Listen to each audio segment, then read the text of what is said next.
무단 통치란 말 많이 들어보셨잖아요.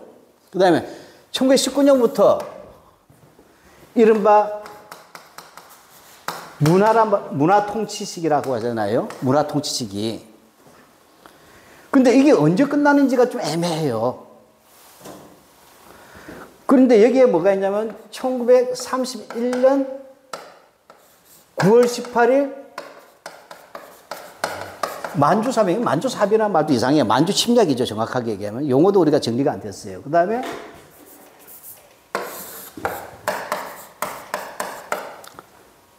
여기 보면 1937년 7월 7일 중일전쟁. 여기 이제 1941년 12월 태평양전쟁. 이렇게 되는 거예요. 그러면 이 문화 통치를 어디서 끊어내야 될지가 잘 모르겠다는 거예요. 그 다음에 이 만주사변부터는 뭐냐면 이 부분을 일본의 학자들은 15년 전쟁기라고 얘기해요. 15년 전쟁기. 15년 전쟁기. 그러면 이게 경우가 식민지는 뭐냐 하는 거죠. 근데 잘 보시면 만주사변에서 일본이 타격이 입은 게 없잖아요. 근데 한반도는 만주가 이어져 있으니까 훨씬 전시체제에 갖고 왔다는 거예요. 이런 부분이 있다. 그래서 여기가 좀 설명이 안 된다. 근데 확실하게 여기서부터는 우리가 이야기가 돼요. 왜 그러냐면 중일전쟁은 전면전이잖아요. 만주하고 다르잖아요. 이거는 완전히 전면전이니까. 그러면 이 전쟁이 일어나니까 일본이 뭐냐면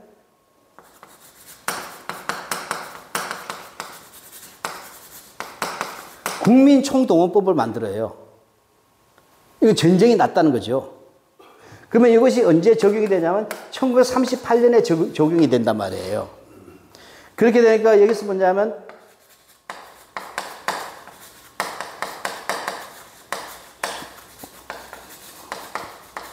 국민정신총동원연맹, 줄여서 정동연맹이라고 해요. 정신총동원? 예. 총동원연맹. 그래서 전동연맹하고 이것이 42년인가는 국민총력 조선연맹. 민방위 본부 같은 거예요. 근데 훨씬 세죠. 이거는. 전시 체제예요. 이 속에 모든 이제 식민지에 있는 모든 이제 조선인들을 직장별로 지역별로 다 재편하는 겁니다. 밑에는 애국반부터 시작해서 싹 다 하는 거예요. 그래서 우리가 요 시기 뭐냐. 그래서 중일전쟁 한 시기부터 여기까지는 뭐냐면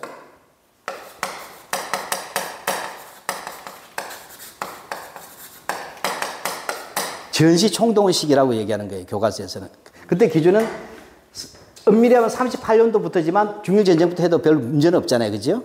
이렇게. 그러니까 여기가 애매모호하게 좀 되어 있다.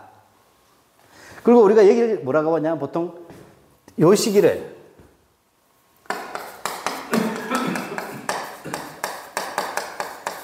민족 말살기라고 얘기하잖아요. 민족 말살기. 옛날에 그런 말 들어보셨죠?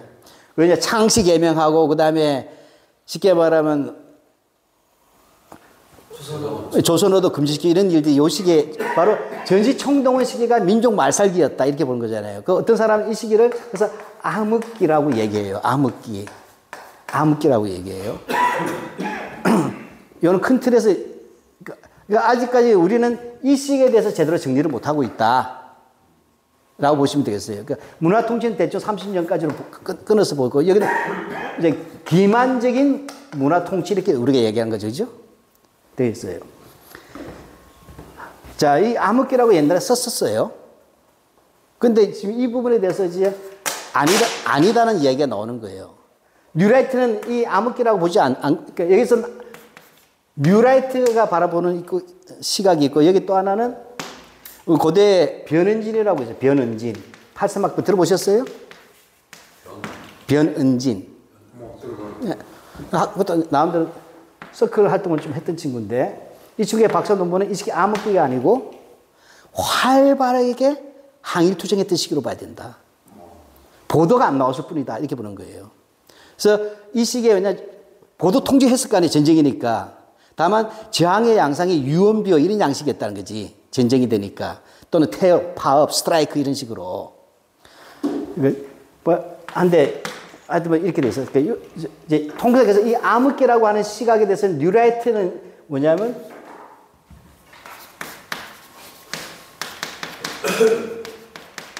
신분 상승의 기회가 있었다. 오히려 전시체적이에 뉴라이트는. 또 하나는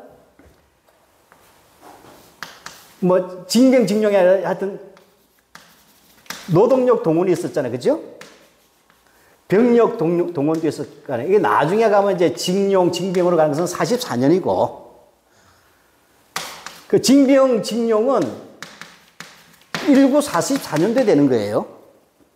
그러니까 우리가 이걸 일반인들이 기자들이 38년도부터 쓰니까 뉴라이트가 야 니들 무식한 놈이라고 욕하는 거야. 징병은 법적인 강제잖아요. 징용령, 징병령 이것은 44년인데 왜 38년도로 소급시키냐. 이거야말로 무식한 거다 하는데 이런 동원이 38년도부터 이루어져요. 여러 가지 형태로 이루어져요. 자, 이 부분에서 뭐냐? 자발적이었다. 두 번째 먼저 특히 노동자들은 부를 축제했다고. 큰 부가 아니라 쉽게 말하면 중동 노동자 아시죠? 그런 식으로 해석하는 거예요. 중동 노동자? 그렇죠. 그러니까 이 부분에서 제가 통상적으로 민족 말살기 암흑기라고 얘기할 때 여기에서 암흑기로 봐서는 안 된다. 전시 총동원 시기라는 건 다 동원하니까 요거는 이 전시 총동원에 대한 평가가 민족 말살이고 암흑이라고 본 게 우리 선배학자들의 시각이에요. 일제시대에 체험을 했던 사람들의. 지금 80 이상의 학자들은 이렇게 교과서에 썼단 말이에요. 민족 말살기 암흑기라고 썼는데 여기서 뉴라이트는 뭐 민족 말살 차별도 없었다는 거예요. 이유는 동화주의를 택했다. 동화주의. 아니 동화. 내선일체. 그러니까 그래서 실제적인 차별이 없었다. 그리고 오히려 전쟁 때 일본 애들이 뭐냐면 군대 끌려 나가니까 왜냐하면 이제 징병으로 나갈 거 아니에요. 해외로. 조선 총독부에 근무하던 애들이 보니까 위에 있던 상사들 일본인들이 다 나가더란 거야. 그래서 주사하던 놈이 과장이 되는 거다. 그래서 신분 상승의 기회가 생겼다는 거예요. 신분 상승의 기회. 그 다음에 노동력 동원, 병력 동원 때 병력 동원에서 뭐냐면 우리 지원병 문제, 지원병, 그렇죠? 지원병이 늘 초과했어요. 지원병이. 늘 초과하니까 이거는 자발성의 극치 아니냐. 자발성의 극치였고 얘들은 따라서 뭐냐. 일본이 한 10년 정도나 20년만 더 오랫동안 지배했으면 완전히 동화가 되었다는 게 뉴라이트 주장이에요. 그러니까 쉽게 말하면 저항은 없었다. 뉴라이트 핵심은 저항은 없었고 바로 자발성의 기초였고 그 다음에 이렇게 해서 동화의 길로 가고 있었다. 근데 어떻게 됐다? 괜히 미국하고 싸우다가 일본이 망하는 바람에 독립된 거다. 이게 뉴라이트 주장이에요. 예, 그러니까 내가 이런 데 하나하나씩 단어를 넣어주는 이유는 이 논리 구조는 이것을 설명하고 싶은 거예요, 얘들은. 그러니까 독립운동의 의미가 없죠. 자, 그래서 뭐냐면, 징용은 뭐냐? 돈 벌러 가서 실제 돈 벌었더라. 그래서 자기네 통계를 뽑았다는 거 아니에요. 어디 가서 안병지 교수 고향 마을로 가가지고 맛질이라고 해서 안병지 고향이 맛질 마을 가가지고 구슬 녹지 받고 그 다음에 토지조사 했더니 땅이 늘었더래. 그러니까 꼭 징용만 아니지. 앞에 이제 노동력 그전에도 갔을 거 아니에요. 이렇게 해서 돈을 모아서 땅을 쌌더라. 거기서? 그러면 뭐냐? 사우디 갔다 오고. 그 중동 노동자하고 그때 원양선 탄 거 똑같지 않느냐는 거예요, 누라이트는. 차별도 없었다. 그 다음에 위험한 데 갔다는 거예요, 조선인들이. 당연하다. 조선인들은 위험한 데 가야 돈을 더 많이 주니까. 3D 하는 거 당연하지. 돈 많이 벌려고. 그러니까 이런 쪽에서 이 민족 말살 암흑기라고 하는 이 시야에 대해서 민족 말살이라는 말은 좀 어느 정도 이해는 우리가 동의를 하지만 암흑기에 대해서는 뉴라이트는 전혀 다르게 본다. 즉 신분 상승의 기회가 있었고 그 다음에 차별이 없었고 그 다음에 이는 강제동원이 아니라 자발적이고 부를 축적하는 계기가 되었다. 특히 병력에서 지원병을 봐봐라. 지원병은 늘 초과했지 않느냐. 정은 초과했거든요. 그럼 이건 저항이 없었으면 결국 동화로 가려고 했는데 미국과 일본이 싸우는 바람에 이 길이 좌절된 것일 뿐이다. 그래서 이영훈이가 그렇게 왜 일본이 미국과 싸웠는지 나는 이해할 수 없다라고 써요. 정말입니다. 시대평론을 읽어보면. 반면에 변인진이라는 이 친구의 박사 논문을 내가 이 친구의 박사 논문을 가장 많이 주목했는데 이 친구는 아니다. 이 시기가 암흑기가 아니고 전시체제에는 이런 20년대나 30년대에 있었던 항일 운동과 전혀 다른 방식으로 나온다는 거예요. 근데 그것을 우리 위의 학자들은 안 봤다는 거예요. 그래서 이 친구는 뭐냐면 조선반도와 일본의 수많은 핵심이 뭐냐? 조직명이 없었다는 거예요. 조직명이 이때는. 알죠? 우리 조직명 가질수록 형량 높아졌잖아. 옛날 기억나요? 조직이 없어도 조직 만들잖아. 성북소에서.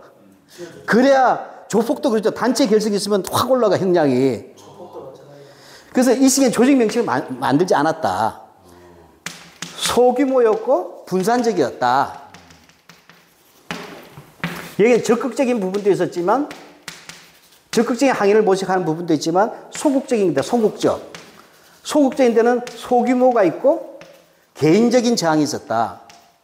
근데 이 행동 양식이 뭐냐? 요때는 전쟁할 때는 전쟁에 대한 전쟁 반대가 전쟁을 방해하는 투쟁이 중요했다. 이해가시죠? 그렇잖아요. 이 시기 전쟁. 그러니까 뭐예요? 군수공장 들어가서 스트라이크를 일으켰다는 거예요. 파업, 태업. 그 다음에, 그러니까 이게 반전, 그 다음에 태업, 파업. 실제로 있었고, 그 다음에 뭐죠? 특히 유언비어 보급. 그러니까 이 시기의 유언비어는 목숨 거는 거예요. 왜냐하면 전쟁 시기의 유언비어는 다르잖아요. 그러니까 이런 양상이었고 또 주목하는 것이 뭐냐면 이 시기에는 뭐냐면 이 시기에는 핵심이 뭐냐면 사회주의에 대한 학습을 끊어졌다는 거 보는 거예요. 완전히 끊어진 건 아닌데 왜냐면 전부 다 감옥에 가 있잖아. 이해가십니까? 예를 들어 지금 고대 학생운동에 여러분들 옛날처럼 풀학시에 넣을 수 있어요? 못 넣잖아. 서클도 없어지고. 예를 들면 28년, 29년 광주학생운동은 다른 거야. 한국에서 최초의 뭐냐면 현장 투신 제1세대가 광주학생운동 세대예요. 내가 이거 유경순이한테도 얘기했는데 박사 논문에 쓰는지 모르겠는데 28년에 대공황이 일어나잖아요. 그 광주학생운동 세대는 나라 망하기 직전에 태어난 애들이잖아요. 직후. 그러니까 조국 상실 체험이 없는 세대와 가깝잖아요. 근데 뭐냐, 공황이 일어나. 그 고보만 돼도 요즘 치면 대학생급 아니에요. 인식이나 어른 친구 같고, 고보에 나이 많은 사람들이 많으니까 이들은 어떻게 해요? 전국적으로 일어난 거잖아요. 좌경화됐어요. 근데 몇천 명이 다 날아간 거야. 요즘 말로 하면 잘렸잖아요. 그렇게 생각해보세요. 잘렸는데 뭐냐? 선배들이 오는 거야. 조선공산당 당직은 하더니. 다 동네 형아들이잖아. 광주도 어디든. 전국에 다 있잖아. 전국에서 다 잘렸는데 이 인원들이 어디가? 어차피 호적에 빨간 줄 그은 사람들이야. 그거 공황을 맛보고 제국주의에 대해서 고문을 당했어요. 그 사회주의에 대해서 높아진 거야.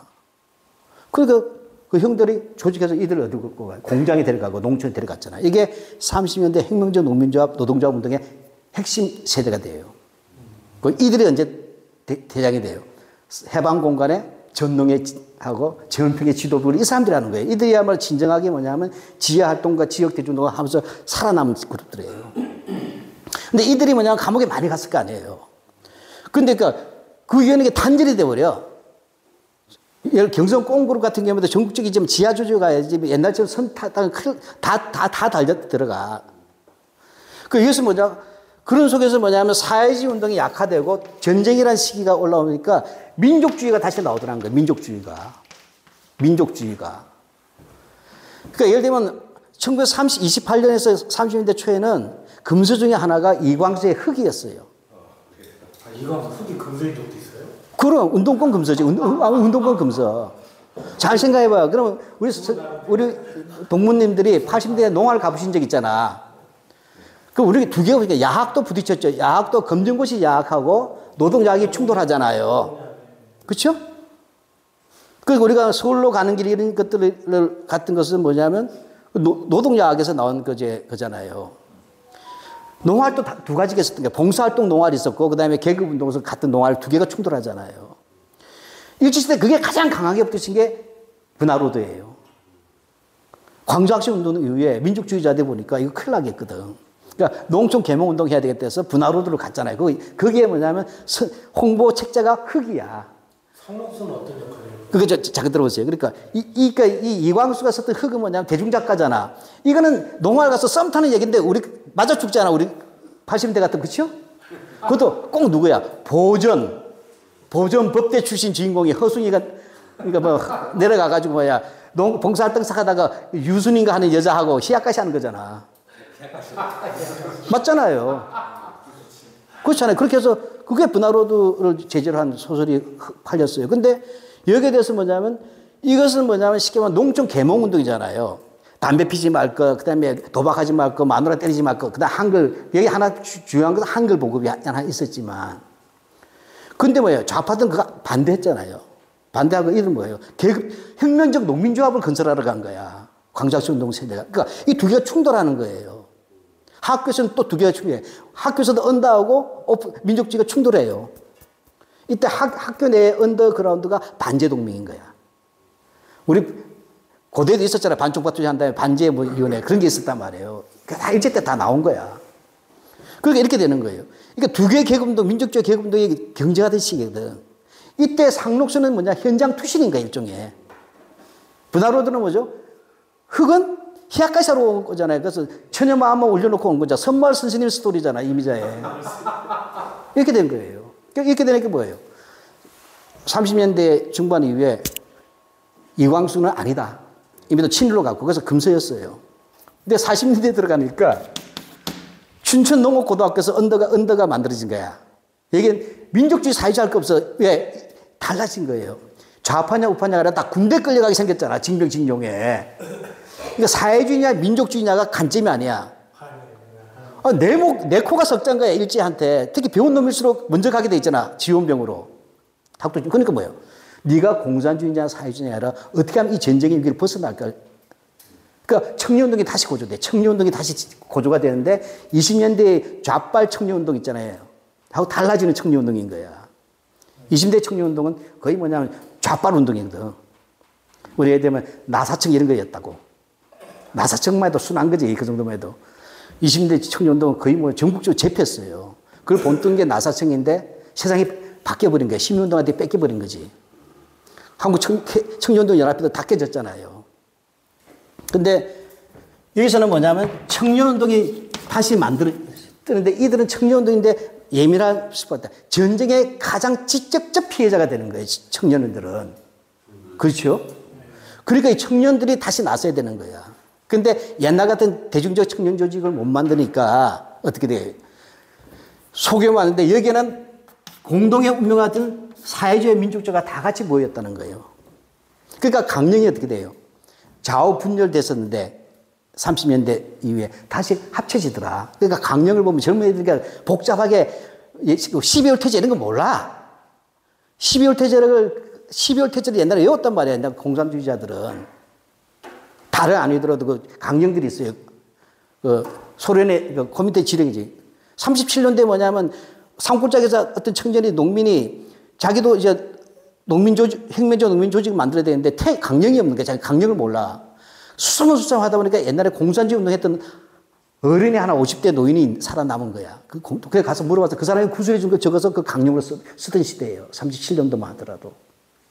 그 운동이 단절된 거지, 상당수가. 아니면 단절되지 않은 사람은 다 감옥에 있거나 경성 꽁그룹에 가 있고.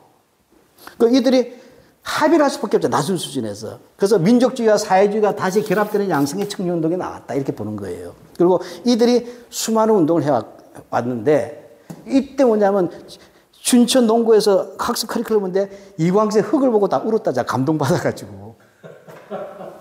요즘 김구 보고 다 울잖아. 이해갑니까? 우리 80년대 김구 보고 감동했어요? 아니잖아. 그러니까 그런 걸 보시면 지금의 시대가 어떤 시대인지 감이 와요. 그래서 변희진이의 박수노무는 이런 식으로 쭉 하면서 뭐냐면 쭉 하면서 나왔던 이 부분의 조직 사건을 다 일본의 그 사상월보 사상이부라는 이제 대검 문서들이 있어요. 보고서 가지고 다 한 거야. 그래서 이 시기는 오히려 뭐냐면 일제의 패전을 전제하고 나오는 이런 지하투쟁이 또 한 번 왕성했던 시기로 봐야 된다. 통계적으로 데이터 잡혀 있나요? 아, 있죠. 이제 표를 만들 그 숫자를 그러니까 윤동주 이런 그룹도 다 나오는 거야. 그 윤동주가 그 윤동주 사친자 송몽규. 사실 송몽규는 공산주의자예요. 이육사도 마찬가지고. 자, 그래서 이런 식으로 그러니까 제가 이렇게 쭉 하는 이런 거 보고서 나중에 뉴라이트의 가 얼마나 시각이 좁냐를 이해해야 된다. 즉 한국 역사에서는 이 민족말사 암흑길에서 굉장히 먼저 수동적으로 썼잖아요. 이들은 왜냐면 우리나라 학자들이 독립운동 안 했잖아. 일제시대 때 순응했잖아요. 그러니까 이들은 이렇게 피해자 프로그램을 만들어 놓은 거야. 일체 저항도. 근데 여기에 대해서 뭐냐면 뉴라이트는 좋았던 시절은 왜 그래 이렇게 나오고 베니지는 오히려 저항이 지하화됐지만 보도가 되지 않았을 뿐이다. 근데 전국화됐고 패망을 준비하고 있었다 애들은. 이렇게 보는 거예요. 근데 다만 여기서 문제는 뭐냐. 이 민족주의 하는 애들이 학습이 없으니까 뭐냐면 히틀러주의에 많이 빠졌더란 거예요. 나의 투쟁. 나의 투쟁 아시죠? 히틀러에. 그거 누가 번역했어요? 우리나라에서. 최초로. 이광수가 했어요. 그러니까 일제시대에서 30년대 이후의 친일파들은 파시스트라고 봐야 되는 거예요. 일본 파시즘에. 그래서 이광수 씨가 번역해서 신문광고까지 때렸잖아. 그러니까 뭐냐면 이 민족주의 애들은 어떻게 돼? 이 민족주의 사회주의는 좀 다른데 반파시즘 있잖아요. 원래 역사적 전통이. 근데 이때 반일을 했던 애들이 일기를 그게 KBS 이제 다큐 나왔는데 일기 썼는데 우리도 히틀 같은 지도자를 만나서 힘이 좋아야 된다. 일본은 패망해야 되는데 히틀러는 멋있는 놈이야. 이렇게 쓰는 이율배반이 있는 거야. 이건 뭐죠? 20년대, 30년대 쌓아 올렸던 공산주의자들이 봤던 반파시즘 인민전선의 역사가 있잖아요. 이 학습적인 내용에 사회주의는 그래도 내려간다. 논리적으로 그렇잖아요. 반제가 있으니까. 근데 한국 민족주의는 그냥 성장한 거잖아. 앱이 없이. 그러니까 힘을 숭상하는 거야. 우리 민족이 힘이 없어서. 그러니까 이런 애들 나중에 보면 뭐 어떻게 돼요? 위대한 고구려 이렇게 생각할 수 있잖아요. 그러니까 요즘도 민족주의 애들이 양극으로 가잖아요. 극자 극으로. 그래서 한국에서 이 민족주의 계열의 상당수의 청년들이 뭐냐. 해방 이후에 그런 당대에 유행했던 파시즘적 영향에 대한 이론적 비판을 할 수 있는 계제를 못 가졌다는 거예요. 일제에 대한 저항성을 가졌지만 항의는 가졌어도 파시즘을 먼저 자기 자신의 교육을 받았잖아. 학교에서. 그 히틀러 같은 힘있는 짱이 있었어야 되는데 우리 없었구나. 우리는. 이는 히틀러 숭배주의가 있었다는 거예요. 그때 청년의 젊은 세대적 결합과 함께 이것이 해방 후에 극우운동의 청년운동의 토대가 된다고 본 게 변희진 논문이에요. 그 대표하는 조직이나 사람 있나요? 그런 걸? 해방을 그런. 해방 이후에? 해방은 대표적, 그러니까 이걸 내가 쓰면 맞아 죽을까 못하는데 잘 보세요. 해방 공간에서 독립운동을 했잖아요. 그러니까 한국 민족주의를 공부할 때 민족주의를 그냥 하면 안 되고 한국의 민족주의는 항일이 있잖아. 항일이. 그죠? 근데 그러니까 강망일 선생은 철저하게 민족주의는 강선생에서 근대적 현상으로 보는 거예요. 근대적 현상. 그러니까 당군 할아버지니까 하면 안 된다는 거예요. 그 근대적으로 하려면 핵심이 뭐냐면 근대적으로 가려면 근대하고 할 때 뭐냐면 신분제가 사라져야 돼. 그렇죠? 신분제. 그러니까 멤버십 카드가 없어져야 될 거 아니에요. 그래 민족적 결집이 되지. 너는 양반 나는 쌍놈 하면 안 된다는 거 아니에요. 이것이 투쟁제로 확인된 게 3.1운동이잖아 우리는. 양반 쌍놈 할 것이 조선민족은 조선민족끼리 이렇게 됐죠. 민족적 결집이 이루어진 거잖아요. 그리고 실제 쌍놈들이 피를 흘렸잖아. 그 피의 대가로서 임시정부를 쟁취한 거예요. 민주공화정을 우리는 투쟁으로서. 학생도 해봐야 투쟁으로 쟁취하자 이거잖아요. 피값을 받은 거잖아. 그렇게 되기 때문에 따지면 단순히 민주공화주의하고 같이 갈 때만이 민족적 의미가 있다. 이거 거의 강선생이에요. 근데 한국에서 뭐냐면 국내 해외에 갔다 중국에 갔잖아. 지청천, 이범석. 자, 이 두 사람이 누가 뭐든 훌륭한 독립운동가잖아요. 근데 이 사람들이 어디 영향을 받아요? 장개석의 영향을 받았잖아. 장개석? 예. 그 장개석이 했던 시시단이 뭐예요? 그게 남이사잖아. 그 파시즘 테러 조직이잖아요. 장개석은 정확하게 파시스트예요. 그러니까 파시스트인데 중국형 파시즘이잖아요. 그 나중에 대만 가서 총통제하고. 여기 오리엔테이션을 받았어. 특히 지청전 장군 같은 경우는 옛날에 뭐예요? 옛날에 그 유명한 자유시 참변 있죠. 자유시 참변. 그때 그래서 사형선고 받을 뻔했던 사람이잖아. 그때 탈출한 사람이야. 그러니까 반공주의자란 말이에요. 일본 육사 출신인데다가. 자, 이들이 해방된 후에 돌아와서 어떻게 뭘 만들어요? 지청천이 먼저 들어오잖아요. 그래서 만든 게 대동청년단이야. 아니지. 그래서 뭐냐면 이범석 이전에 초기에는 이제 김두한 이런 애들 빼고 대한방공 이런 거 빼면 대동청년단이 이승만, 김구아가 손잡고 반탕운동회 할 때 행동 이거 한 애들이에요. 항일이 됐지. 근데 뭐, 그 다음에 더 센 놈이 나타나. 이게 이범석의 민족청년단, 족청이야. 내가 한 민족청년단이죠. 족청계. 이게 또, 여기에 누가 있었어요? 장준하가 있었잖아. 또 누가 있었어요? 개운재 선생. 그러니까 이건 뭐냐면 대동청년단보다 좀 더 엘리트 정치 조직을 키우려고 했던 거예요. 좀 더 엘리트. 좀 지적인 그룹이 많이 들어가 있어. 이 청년단을 뭘로 결합한다? 화랑도와 결합시키려고 한 놈이 있어. 화랑도하고. 화랑도 국가주의 사상이에요. 이게 이 화랑도를 건국 정신으로 하자. 그러면서 여기에다가 화랑 정신과 청년 운동을 결합시켜야 되겠다 한 게 누구예요? 이성근이잖아. 이성근.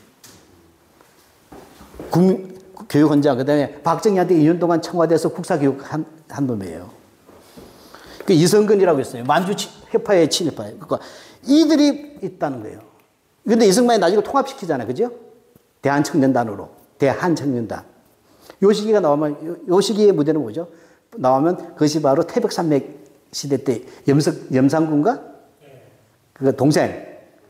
대한청년단 시대. 이걸 통합시켜버린 게 이승만이야. 왜? 지청전의 정치적 배경이 되고 이범석의 정치적 배경이 되니까 이건 안 되겠다 싶었어. 이때 이 족청계가 언제 악명을 떨치냐 하면 1차 개헌 때 부산 정치파동이 있잖아요. 네. 그때 따쁠 때 하고 살벌하게 놀았던 게 이 족청계 쪽에서 움직인 거예요. 그러니까 장준하는 빠져나왔지, 완전히. 아, 이거 아니네. 나오죠. 그래서 이게 우익청년 운동이거든. 근데 이 계보를 잘못 썼다가는 저도 이거 몰매 맞잖아. 근데 이후에는 그 맥들이 사라지지 않았나요? 6.25 통해서 더 살벌해졌죠. 6.25 통해서. 여기 뭐냐면 6.25 끝나고 나서는 그게 뭐 정치 세력이고 그다음 일민주의로 가죠. 일민주의.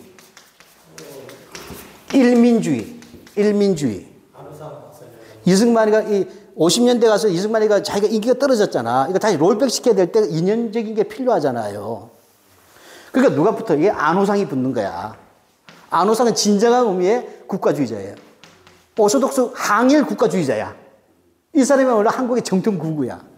이 사람은 뭐냐 독일에 유학 갔을 때 바이마르 공화국 시대에 가가지고 뭐냐 히틀러를 배운 놈이야. 독일 철학 전공. 근데 이 사람은 친일을 안 해. 이 안호상의 마누라가 모윤숙이었어. 이혼했지만 나중에. 네. 그러니까 이 안호상은 이야기 빈다는데 이런 배경을 좀 많이 이 안호상은 일제시대 책 보면 당군 할아버지는 이야기 안 나와. 독일 철학 이야기해. 또 힘의 철학. 그래서 히틀러를 숭앙한 사람이야. 근데 뭐예요? 도전했다 나중에 금강산으로 도망가잖아요. 계속 이제 압박이 심하니까. 근데 이 안호상이 얼마 갑자기 해방 이후에 상고사를 얘기한단 말이야. 환단곡이 나오기 이전부터. 쉽게 말하면 당군 이데올로기를 내세우잖아요. 근데 나는 그 결정적 계기가 누구한테서 연결받았냐? 안재홍이야. 내가 볼 때 한국에서 일제강점기의 최고의 민족주의 이론가는 안재홍이에요. 제가 볼 때는. 이 안재홍은 파시즘은 절대 아니야. 이 사람의 민족주의는. 이 사람의 민족주의 뭐냐면 공산주의와 자본주의를 정반합시킨 것이 신민족주의야. 그래서 민주주의가 굉장히 중요한 관점이에요. 이 사람이 민주주의 할 때 이거야. 이런 것도 굉장히 중요한데 이런 걸 이해해야 민족주의에 대한 해석이 된다. 예를 들면 이런 거예요. 안정은 이렇게 문제 제기하는 거예요.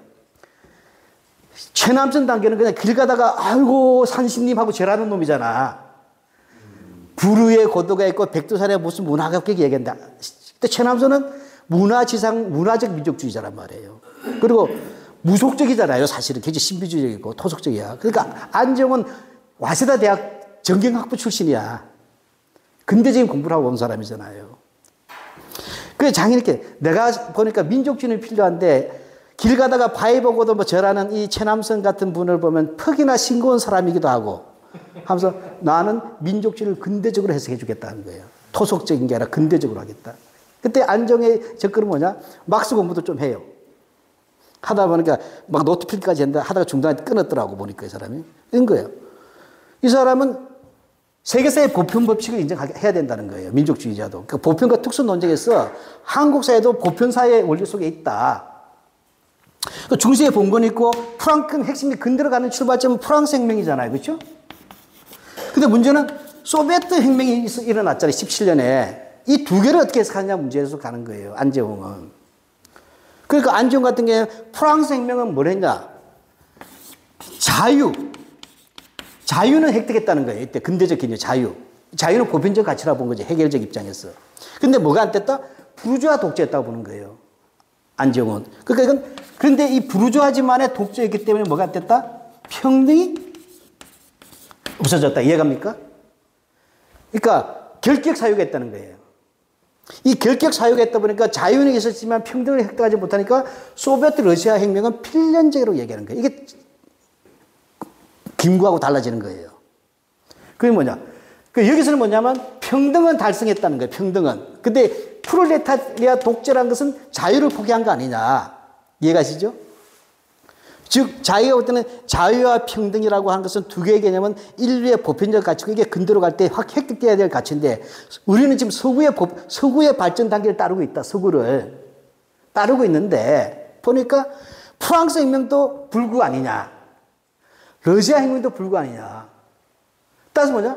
불완전한 서구를 따라갈 이유가 없다. 이게 자기 제목이 세계에서 조선으로야.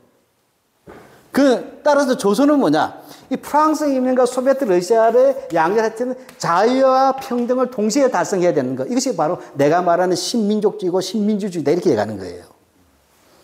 이 정도는 남대로 반동은 아니잖아. 근데 문제는 뭐냐? 그럼 조선에서 그 역사적 근거가 있냐 없냐를 알아야 되잖아요. 근데 뭐 서양에는 뭐가 있어요? 보니까 아테네가 있잖아. 아테네에 직접 민주주의 이런 게 다 있잖아요. 서양에서 공화정도 있고. 우리는 아무 차저도 없는 거야. 이런 의미에서 안역에서 상구사를 간 거야. 갔더니 화백이 있네. 만장일치. 진정한 민주주의네. 그리고 부루. 그래서 안적이 조선 상고사를 얘기하면서 알고 보니까 화백제도나 정삼제도 옛날 시험에 나온 적 있죠. 고대 한국식 민주주의의 기초로. 예, 화백제도 이런 거. 그렇게 하면서 그래서 우리가 흔히 말하는 invention of tradition, 전통의 재발견이 있는 거예요. 그래서 한국에서도 우리 상고사에 이미 우리 역사 내부에 민주적인 제도가 있더라는 거예요. 그래서 하나, 둘, 셋, 한 우리나라 말조차도 민주주의하고 관계돼서 언어 분석을 쭉 한다. 좀 보셨을 게 있을 거야. 지문은 어떤 뜻에서 지문인데 이게 알고 보면 이게 민주적 가치다. 이렇게. 천이 지문이잖아. 백인가? 우리나라 옛날 말, 언까지 분석하는 거야. 그게 뭐 다 민주주의가 결합되어 있다. 그래서 전통의 제목, 우리 속에 에너지가 있더라는 거예요. 민주적 에너지가. 근데 지금 우리는 지금 일제시대에 자기가 보니까 자본주의는 끊임없이 조선의 김성수 같은 애들은 독립은 하겠다고 하는데 노동자들을 착취하고 있지 않느냐. 그러니까 민족적 분열이다. 끊임없이 민족의 계급으로 분열하고 있다는 거야. 그 다음에 공산주의자를 봤더니 끊임없이 이 민족주의를 끌고 와야 되는데 계급적 분열만 얘기하면서 민족적 통합이 안 되더라. 그러니까 이것을 내가 통합해야 되겠다. 하려고 하니까 공산주의, 바로 이 이론으로 통합시키고 싶었던 거예요. 이게 안 되는 게 뭐야? 우리가 다 남이가 당군의 자손. 그래서 신성가족 만들어서 대종교로 가버려. 그러면 원뿌리로 해서 그래서 민족 종교를 통해서 통합시키겠다. 그렇게 가는 거예요. 그러니까 이런 입장에서 44년도 말에 자기가 조선 상고사를 썼어. 출판을 못했어. 해방이 되니까 이거 출판할 기회가 없었어. 이 원고를 안호상이가 우연히 안재홍 집에 가서 안재홍 부인한테서 빌려가. 그래서 이 안호상이가 그걸 안 돌려주고 지가 공부를 해. 이 안호상이가 쭉 나와서 이제 바로 이 안재홍에서는 민주주의나 신민주주의, 신민족주의나 건강한 게 있잖아, 나름대로. 이것을 자기의 히틀러주의와 결합시킨 거야. 이렇게 나와서 어디로 갑니까? 국가재건운동부로 가는 거예요. 박정희 때. 그래서 여기서 우리가 흔히 말하는 상구사 그룹이 나오잖아요. 내 얘기 많이 빗나갔지만 이거 다 들어봐도 괜찮은 것 같아, 이 계보가. 그러니까 오늘날 한국의 할배들 상구사 그룹은 이 그룹 쪽이 사람들인 거예요. 대종교 쪽도. 그래서 내가 안타까운 것은 한국에서는, 근데 이게 누가 만냐? 박정희하고 만나버린 거야, 박정희하고. 네, 근데 박정희가, 근데 안호상이가 좀 꽉 막혔거든. 이때 뭐냐면 정치학 같은 놈이 바로 이성근이가 그 다음 붙은 거예요. 이성근. 이 사람은 와시대 대학교인데 누구의 후배냐면 안재홍의 후배야. 정치학을 했던 사람이에요. 그래서 이 사람이 뭐냐면 당대 정치학에서 한일 외교소를 했어. 대웅군 시대. 그걸 석사 논문을 낸 사람이에요. 그래서 안재홍이가 1932년도에 바빴을 때 신초가 감옥에 있었잖아요. 잡혀 들어갔을 때 신초가 썼던 원고도 조선 상고상가 있잖아요. 두 개를 내잖아요. 하나는 정인보 쪽에 내고 하나는 원고를 조선일보에 보냈을 때 이때 조선일보 사장이 안재홍이야. 안재홍은 자기가 상고상 했잖아. 그러니까 신초 영향을 또 받는 게 신초 글을 본 거야. 근데 자기 감옥에 가게 돼. 수재의연금 그 횡령사건으로 감옥에 가게 되고 방문모가 들어오게 돼. 요 직전 시기에 누구냐면 자기가 부른 게 이성근이야. 너 내 후배고 똑똑하잖아. 또 논문도 쓰니까 네가 뭘 봐라? 신초 그 원고 해서 책을 내라. 그래서 이성근이가 원래 논문은 대원군 시대인데 신초를 보고 눈을 뜬 거야. 근데 전부 다 뭐야? 신초는 아나키스트로 갔잖아. 그 다음에 안재홍은 그래도 민주주의자였잖아. 파시즘은 이 사람 그 서구에서 마지막 단계는 파시즘적 민족주의라 해서 그걸 거부하거든. 근데 하필이면 우리는 이성근이는 신초를 통해서 하랑도와 결합시키면서 갔잖아요. 난가사상을. 그래서 이 이성근이가 박정희 이돌리가 되고 이 이성근이 2년 동안 박정희의 요청에 의해서 국무위원 전원을 데리고 2년 동안 한국사를 강의해요. 그것을 낸 게 실현과 국복의 한국사야. 외세에 대한 저항. 반외세 한국사. 그러면서 화랑도가 나오게 됐다. 그래서 이성근이야말로 유신 이데올로기의 핵심이에요, 사실은. 얘가 만든 게 정신문화연구원이 돼. 그 아래로부터 옆구리에서는 안호상이 나온다. 그러니까 한국에서 그냥 박정희는 자기 자신이 파시스트지만 그래서 받들어졌던 이데올로기에서 안호상과 이성근을 주목해야 되는데 특히 우리나라 유신 시대 때 국사 교과서 보면 이들이 만들어낸 거예요. 거의. 그러니까 얘기가 너무 빗나가 버리는데 그래서 제가 말씀드릴 때 그럼 우리의 극우는 왜 없냐? 간단해요. 극우 운동이 나올 수가 없어요. 분단 이후에는. 국가가 파시스트인데 무슨 대중운동이 필요가 없는 거야. 근데 그 맥이 끊어진 거잖아요. 그리고 지금 우리나라 극우라고 하는 애들은 왜 맥이 이렇게 되죠? 그 맥은 지금 이렇게 나왔던 것은 사실은 보면 이제 중간에 이제 이승만이가 일민주의라고 하는 게 1인 숭배주의예요. 그래서 그 자유당 당강으로 해서 자유당을 창당하려고 했어요. 이게 이론을 제시한 게 안호상이야. 북한의 정서가 똑같네. 이쪽도 수용을 더 빠르지. 50년대 초니까. 그래서 일민주의에 대해서 이제 박창승이라는 교수가 써요. 이게 한국의 파시즘 사상으로, 국가주의 사상으로. 그러니까 이런 방대한, 이것도 썼더라고요. 그러니까 내가 원래 구상을 했었어요. 한 15년 전에. 근데 이게 누가 이게 소품으로 박찬 교수 썼더라고. 나는 그 A4로 한 250장 있어요. 이거 전체에 대한 얘기가. 왜냐하면 한국 민족주의는 진짜 검토해봐야 된다. 다양한 갈래로. 근데 안재홍 이후로 박정희 이후로 없잖아요. 박정희는 다르죠. 박정희는 오소독스 일본 제국주의 장교라고 봐야 돼요. 네, 근데 하여튼 박정희 같은 경우에는 내가 최초로 유신은 뭐냐면 소화 파시즘의 분단 버전이다. 메이지 유신 아니란 거예요. 소화 유신. 군발이들이 한 유신 이야기. 30년대 일본의 또라이 그 소화 유신에다가 메이지 유신을 섞어서 분단 시대 만든 거다. 이게 만주국 체험까지 넣어가지고. 우리가 하나 싸우면서 건설하면서 싸우자 이제 경제개발 5개년 계획 전부 다 만주국에서 나온 거거든. 그러니까 박정희는 일본 사상의 정순 이유가 교사를 했죠. 교사, 그죠? 이거 제국주의 전도사였어요. 바로 38년도부터 교사하잖아요. 뭐 했어요? 전시체제에 그거 했잖아요. 가장 말단했어. 그러니까 박정희는 엘리트지만, 대구에서 엘리트지만 가장 일제히 전시 총동원 체제를 말단까지 이해했던 사람이에요. 관념적인 게 아니라. 교무수첩으로 다 지시했잖아. 심심한 나팔부로 다니고 군인이 되고 싶어서. 그리고 그 다음 뭐죠? 군인이 됐잖아, 군인. 제국 군인이잖아요. 만주국 장교를 했다고 하는 이 핵심, 만주국 장교를 했다는 이야기의 핵심은 뭐냐면 정치군인의 길을 겪었다는 거예요. 만주국의 황도파, 그러니까 소아유신 했던 또라이 새끼들이 감옥에 안 간 애들 대부분 좌천시키게 만주로 보내버려. 그게 관동구로 가. 근데 만주군관학교 교관으로 와. 그게 한직이잖아요. 그 중대장이 바로 이거 황도파였거든. 박정희는 그래서 받고 만주 관동군은 뭐죠? 직접적으로 정치를 했잖아요. 그 만주국 내무국 제2과는 관동군이 직접 하는 정치사령부예요. 그러니까 군의 정치 개입이 전혀 이상하지 않은 그룹들이에요. 하극상이라는 말도 뭐냐면 소아유신 때 나온 말이에요. 원래 하극상은 전국시대 때 나왔던 것이지 밑에서 이제 제후를 쳐버린 거니까. 근데 일제 때 소아유신 하던 또라이 황도파 애들이 하사관들하고 소위 중위들이 친 거잖아. 이걸 그러고 하극상이라고 불렀거든. 5.16 쿠데타를 하극상이라고 부릅니다. 그 당시. 그게 다 걔들은 김종표가 다 그 겪었던 놈들이잖아. 다 알고. 그러니까 그래서 그러고 나서 얘들이 그 다음에 고연전을 한 거잖아. 이인자 서러움 있잖아요. 해방에 그 만주국에서 진정한 그냥 관동군을 흉내냈잖아. 그죠? 관동군은 아니잖아. 얘들 만주국 장교지. 그렇지만 정치 개입을 보면 쿠데타는 전혀 이상하지 않은 정당한 거예요. 박정희한테는. 그러니까 오자마자부터 쿠데타 하려고 했잖아요. 얘는. 일본 육사 출신은 별로 쿠데타 안 합니다.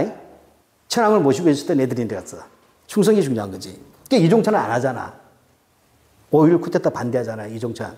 이종찬은 수작자예요. 친일파 후손으로서 자기를 이어받은 사람이에요. 근데 그 다음에 군과 교사를 했다. 이건 일본은 군국주의고 정통이에요. 이 정통인데 박정희는 뭐냐, 이 의식 속에서 뭐냐면 나는 박정희는 민족주의자가 되고 싶어 했던 거예요. 그래서 그는 가장 많이 민족을 얘기해. 그 이유가 뭐냐. 박정희는 좌익을 했기 때문에 미국이 계속 의심했거든. 케네디가. 의심을 했어요. 그러니까 뭐냐, 박정희는 반군 국수하기도 하고 철저히 경상도 지역에 좌파를 다 죽여버리잖아요. 그리고 아직 경상도에서 통역, 인역 있잖아요.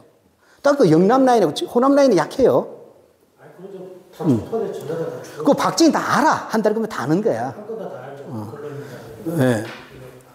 그러니까 이런 부분 속에서 박정희에서 내 얘기가 뭐냐면 이제 박정희가 생각했던 자기 세계관에다가 박정희는 이미 나의 국가와 행동과 나라는 책을 냈잖아요. 거기 보면 히틀러를 배워야 된다고 나와요. 이미 히틀러를 배워야 된다고. 대통령이 출마하는 책에 비스마르크와 히틀러에서 힘의 철학을 얘기해요. 그러니까 유신은 예고된 거야. 자기는 미국식 자유주의도 싫고 공산주의도 싫다. 그건 뭐냐? 독일을 봐야 되고 독일에서 비스마르크하고 히틀러를 배워야 된다고 얘기해요. 근데 이걸 멋있게 해줄 수 있는, 그래서 박정희는 국사를 중요시했잖아요. 그렇게 하니까 여기에 안호상, 그 다음에 이성근이가 붙고 벨놈들이, 근데 철학으로는 박종홍 이런 것들이 붙는 거예요. 그래서 내가 하면은 이 대가 끊어지다 보기에는 상부사는 이제 용도가 폐기된 거야. 안호상은. 끊어져. 그 다음에 혼자 통일운동 하잖아. 기이한. 이게 되고 그쪽에서는 대종교나 이쪽은 좀 다르게 가자. 천도교 쪽도 그렇고 천도교 청무당 개통도 다르게 가니까 국가 자체가 뭐냐 파시즘 역할을 직접 해준 거예요. 왜? 한국의 파시즘의 가장 중요한 것은 반공이 국시해야 되잖아요. 반공이 국시잖아요. 반공이 국시 나라잖아요. 이게 86년도인가 88년도에 뭐죠? 유성환 의원이 반공이 국시라는 것을 틀렸다고 얘기하는 순간 여당과 야당이 동시에 국회의원에서 파면시켜버려요. 유성환 의원인가 누가 있어요. 그러니까 따라서 뭐냐면 한국의 극우들이 날뛸 이유가 없었어요. 지배계급 자체가 파시즘인데 지금 이게 균열이 생긴 거야. 위기가 생긴 거야. 그러니까 기독교가 나오는 거지. 666 숫자를 들고 나오면서 그게 나오죠. 그러니까 이제 그분들은 민족주의가 아니잖아요. 얘들은 뭐 친일에 이게 국가 격차. 그러니까 나는 박정희까지도 국가주의로 봐요. 근데 문제는 얘는 민족주의로 하라 부르지만 국가주의로 보내야 될 이유는 친일의 역사라는 것이 있잖아요. 그러니까 이 부분에서 뭐냐면 격격 사유가 있다. 근데 얘는 반미예요. 반미죠. 그렇지만 반미고 나는 박정희는 미국을 싫어했어요. 왜? 간단해. 얘는 중국에 살았잖아요. 미국의 실체를 안 겪어봤어. 자기한테 생각 가난한 농민의 아들로서 익숙한 공산주의야. 자기 박상희하고. 그러니까 근데 우리가 나치하고 사회주의, 국가 사회주의라 할 때 섞이잖아요. 상당 부분이.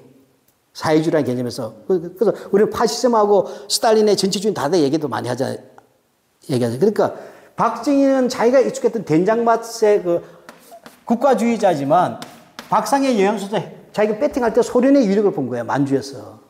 공산주의 유력을 맛본. 그래서 배팅을 자기 형도 박상희도 죽었고 자기가 사회주의하고 결합이 안 될 이유가 없었잖아요. 그러니까 자기는 이론자 학습한 놈이 아니야. 사회주의가 배팅할 때 대지라고 본 거예요. 군에서 최고의 조직관이 이 사람 박정희 아니에요. 일본 육사 출신 김종모라고 있어요. 그 사람이 참모총장 후임이었어요. 그냥 마저 총살 될 때도 일본 육사 출신인데 올리버가 가가지고 총재 직전에 이번에 그냥 전향한다고만 해라. 그럼 살려주겠다는데 씩 웃고 총살 당해주고 그 영상 남아있어. 김종모라고 있어요. 그 사람이 진짜예요. 그 사람이 군부의 핵심이에요. 남로당. 예. 박정희는 그중에 하나였고. 근데 기본적으로 뭐냐, 미국을 싫어했던 것은 자기 삶의 우리 나한테 안 봐주면 싫은 게 있잖아요. 우리 보수의 관점에서. 미국식이 익숙하지 않고, 내가 사회주의에 배팅했지만 그 배경은 국가주의자였다는 거예요. 근데 이래서 나는 박정희는 그래서 민족주의하고 국가주의지만 민족주의 내셔널리스트 하지만 이 내셔널리즘에 쓰면 안 되는 이유가 있어요. 왜냐하면 우리나라에서 내셔널리즘은 민족주의, 국가주의, 국민주의 세 가지가 다 있잖아요. 영어에서는 하나로 되어 있지만 우리는 세계로 스펙트럼이 있기 때문에 완전히 달라. 국민주의, 민족주의, 국가주의가 다 다르잖아요. 맥락이. 그러니까 이런 부분에서 정리를 해줘야 된다. 이야기가 많이 빗나가는데 어찌됐건 한국에서는 뭐다? 한국의 극우는 박정희 이후에는 이 극우는 세계사적으로 내가 볼 때 인간 문화재급이야. 희귀한 종자다. 친일이 들어가 있잖아요. 친일, 친미가 이제 친일 숙미잖아요. 친일 숙미제예요. 민족주의라고 우리가 없잖아요. 전혀 한국에서 그러니까 이 한국의 극우는 그러니까 이제 이 우익인데 이걸 가지고 이제 뭐 누구야 유시민이는 이웃자 쓰면 안 되고 지극히 어리석다 이거로 써야 된다 얘기잖아요. 근데 내가 볼 때는 지금 한국에는 정통 우익이 없어요. 일본 우익과 다르잖아요. 그 김영희 같은 놈은 진짜로 극우 같아. 내가 예? 김영희 의원이. 김영희 같은 거 이렇게 해서 말하는 이런 행동을 보면 진짜로 그저 극우 같아. 그러니까 이제 이거예요. 우리가 극우를 뭐라고 하냐. 이제 통상 극우라는 개념도 서구에서 나왔잖아요. 파시스트.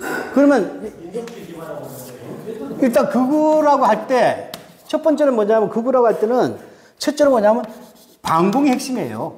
역사적인 현상이니까. 왜냐하면 근대 이후의 현상이 극우는 그전에 극우란 말이 없잖아요. 좌익과 우익만 있었잖아요. 반공이 있어야 돼. 두 번째는 뭐죠?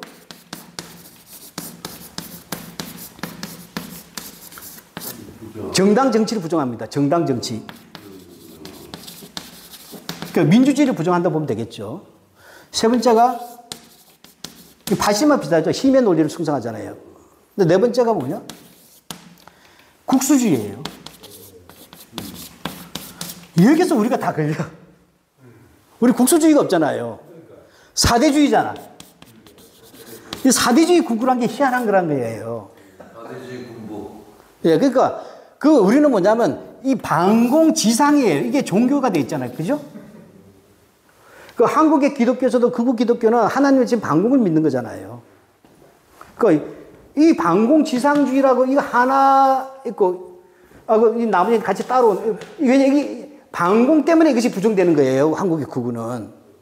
그렇죠? 그러니까 무슨 얘기냐면 정당 정치가 왜 나쁘냐에 대해서 일본의 우익은 이야기가 있어요. 기타 누구죠? 이끼라고 있어요. 일본은 극우의 아버지야.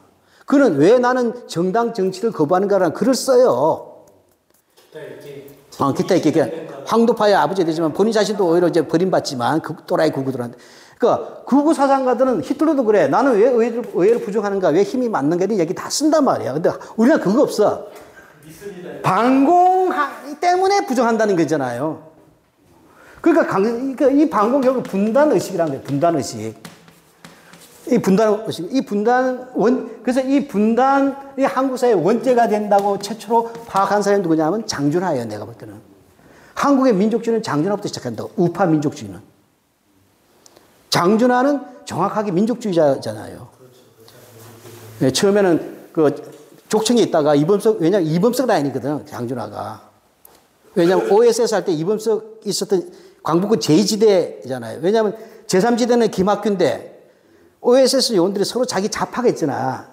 그러니까 이범석 제2지대는 김준엽, 장준하야. 제3지대는 조금밖에 배당을 안 해줘, 지청전이가. 김학규. 누가 옛날에 무슨 여자 국회의원의 큰 할아버지예요, 김학규가. 이쪽에도 있어요. 지역이 달라요. 누가 먼저 침투할 경쟁이 있어요. 김학규는 나중에 뭐냐면 김구 때 경호대장 하다가 김구 암살 때문에 잘리고 감옥에 가요. 뒤집어서 가지고 김구에 대해서 네가 내통한 놈이다 이렇게 뒤집어서 씌워가지고 감옥에서 꽤 오래 살다가 명예가 그래서 우리가 알려지지 않아서 강북구 제3지대장이에요. 자, 근데 하여튼 간에 장준하도 했지만 이런 식에서 뭐냐면 이 분단이 결국 이 모든 것을 낳는 것은 이걸 시켜서 만드신 괴물이 박정희라고 본 거잖아요. 김일성하고 박정희다. 장준하는. 그러니까 뭐냐? 이거를 깨야 된다. 그게 한국 민족주의 출발이 된다. 그러니까 니들이 정말로 7.4 남북 공동선언을 이행한다면 나는 김일성과 박정희 니들이 했던 모든 죄를 용서해 주겠다고 공식적으로 발표했잖아, 사상기에다가.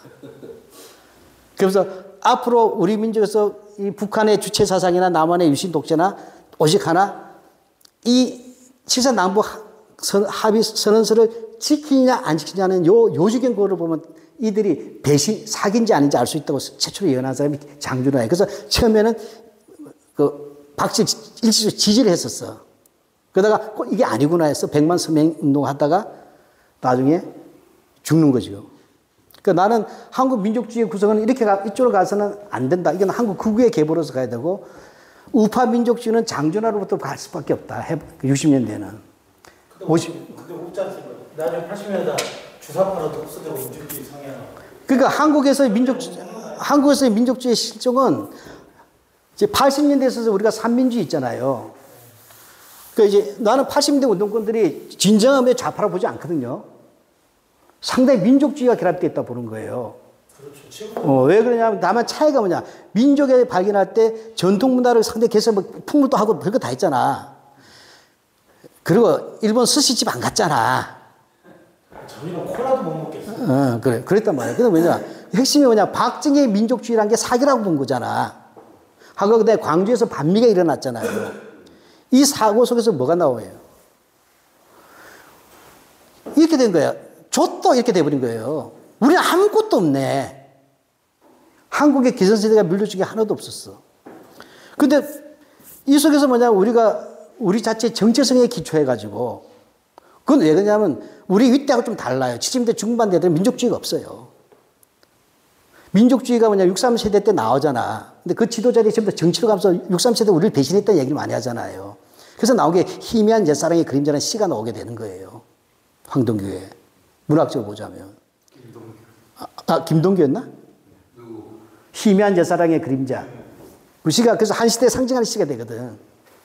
그런데 보니까 70년대는요, 박정희가 팝송 못 듣게 했잖아. 그 다음에 영어 간판 다 바꾸고, 그 다음에 그 빠니걸즈를 토끼소녀로 바꿨잖아. 그렇잖아요. 그래요. 예. 원래 바니걸스다. 빠니걸즈지. 그 위키리라고 못 쓰게 했고, 영어 간판들 다 없앴어요, 한글로. 근데 그걸 민족주의로 볼 수 있느냐? 그 박정희가 틀어진 거잖아요. 미국과. 그 속에서 애들이 뭐냐, 밤을 잊은 그대에 있던 애들이 뭐냐, 종로에 가가지고 뭐죠, 가서 청개구리, 통기타, 청바지. 그래서 나온 게 슈퍼스타, 지저스 크라이스트 있잖아요. 슈퍼스타. 그 청년 문화라고 하는 게 잘 보면 민족 문화가 아니었어요. 70년대에. 청년 문화라고 했어요. 예, 청년 문화라고 했는데 박제가 그걸 제일 마음에 안 들어 본 거야. 청바지에 통기타에 장발을 하고서 흉내내는 거야, 미국에. 조안 바이즈부터 시작하고. 그 다음에 심한 애들은 락까지 가냐. 락은 그때 좀 초기니까. 락은까지 제대로 안 들어왔어. 이거 박제가 이거. 그래서 장발 단속, 민스카트 단속 해버리잖아요. 그때 그 그룹도 70년대 초창기 그룹은 꽉 숨을 못 쉬는 당황해서 서구문화를 동경했던 사람들이야. 오히려. 80년대가 달라요. 그래서 이 사람들 보면요. 굉장히 보면 옛날에 추억의 팝송 이야기 많이 해요. 근데 76학번 이상도 한번 보러 76 이상들 달라요. 고등학교 때 뭐냐면 그런 거 하죠. 자기 지금도 뭐냐 음반 놓고 뭐 쪼안 봐야지 이야기하고 뭐 그런 거 한다고 유식한 척하고 그래요. 잘난 척하고. 근데 여기는 뭐예요? 민족 문화를 반게 민족적 자산을 그래서 논쟁이 뭐냐 민족 문화냐 민족 문화냐 논쟁이 터지는 게 80년대에. 이 부분에서 이제 크게 영향을 줬던 사람이 백규환 선생인 거야. 민해종하고. 그러니까 전통의 요소를 가야 되지만 지배계급과 피지계급이 있다. 전통 문화의 요소에는. 그럼 지배계급과 피지계급을 무분칙하게 합쳐서 민족문화를 말할 수 있겠는가. 그래서 우리가 뭐냐면 판소리라든지 그래서 그 봉산타춤인가 재발견하면서 아래로부터 재구성하고 이런 아래로부터 민족문화를 통해서 자기 정체에서 회복하는 거하고 사회주의가 결합되는 거예요. 과도기로. 그러니까 정통 코뮤니스트가 아니라 한국의 분단 현실이라는 소개하고 그다음에 어떠한 전통도 물려받지 못했을 때 반미라는 입장에서 자기 정체성을 가지는 흐름들. 이제 이게 더 나가면 NL 같은 경우 북한으로 가버리죠. 이제 그 사상이. 근데 그래서 저는 80년대 분명하게 뭐냐면 민주라고 할 때 이 세 가지는 굉장히 한국 민족주의가 도달할 수 있는 최고점이라고 보는 거예요. 지금은 남아있는 민족주의는 다 이제 주체사상식 민족주의자로 남아. 자꾸 얘기할 필요도 없고. 자꾸 김영민 씨한테 예민할 필요 없고. 걔도 무슨 피해식이 너무 강한 것 같은데. 제 얘기는 민족주의자가 지금 있냐. 나는 개인적으로 주체사상 믿는 애들도 인간문화재로 기회해. 그래도 정의감은 남아있구나. 틀렸더라도. 신부당은 국회에 세상이라 있는데 왜? 아니, 내 말은 주체사상은요, 내가 주체사상보다 주체사상 안 맞아요, 한국 사회에. 그리고 사상은 그런 거 아니라고 보는 거예요. 그러니까 우리가 착각하는 게. 선생님, 제 얘기는 그러니까 그 계열 빼고 나면 한국에서. 민족주의자들이 아니고 그러면 한국에 민족주의자가 있냐 이거죠. 제가 보니까, 그래서 내가. 남아있는 게 그러니까 무슨 말이냐, 내 말에, 그래서 내가 15년에 썼던 게 포스트 모더니즘이 들어오는 거야. 그런데 이제 민족주의는 반드시 찌라하고 잡았는데 내가 뭐냐면 한국에서는 이 사상사가 너무 이상한 게 무슨 수입상 같아. 그러니까 뭐 하나 사상 있으면 막 하다가 바뀌면 이게 축적이 안 돼. 모래밭이 된 거야. 불모가 됐다. 그러니까 역사를 해야 된다. 그러니까 그럼 한국의 민족주의를 비판하기 전에 그럼 한국 민족주의 100년의 역사가 어떤 건지 이야기를 해야 되는데 유일하게 쓴 책이 딱 일본 사람 하나 있더라고. 우리나라 책이? 일본의 경제학자가 쓴 게 있어요. 미래사에서 나온 문고본이 있어요. 70년대 한국 민족주의에 대해서 쓴 건데 아주 괜찮아요. 주로 이제 이영희, 송건호, 박현재 이런 분들 분석했지만 민족주의라는 부분을 해석하기 위한 전 단계가 있었어요. 근데 이 사람이 나중에 생각이 바뀌어. 내가 그거에 대한 답변을 쓰겠다고 해서 한 230개 쓴 거예요. A4로. 그러다가 박사 논문 하려다가 도저히 안 돼. 학위 논문은 또 다르거든. 구성이나 방식이. 그래서 나는 최소한 한국에서 내가 볼 때는 민족주의는 반역이다 하고 나오는 것도 틀렸고, 근데 민족주의를 이렇게 지금 환단공식으로 끌고 가는 게 있잖아요.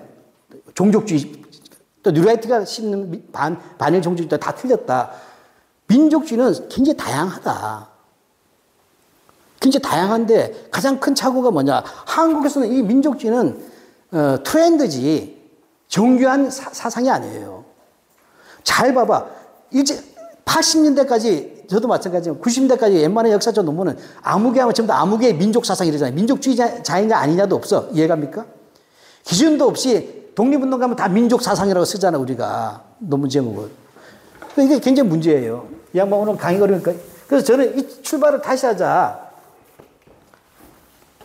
이야기 핀다.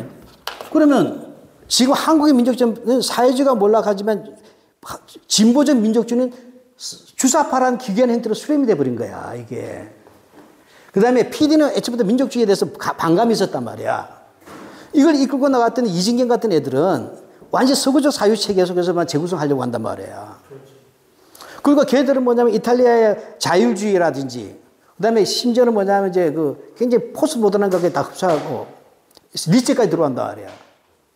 근데 이제 어쨌든 이진경이 진지한 거야, 남들. 그러면서 진보성 읽지 않은데, 그게 서구적인 민족에서 출발한 애들이야, 걔들은. 그러고 나니까 한국에서 민족주의 담배할 지식인 그룹이 없어졌어요. 이따면 이제, 왜냐면 민통령 어른들이나 이제 80대, 70대 어른들인 거야.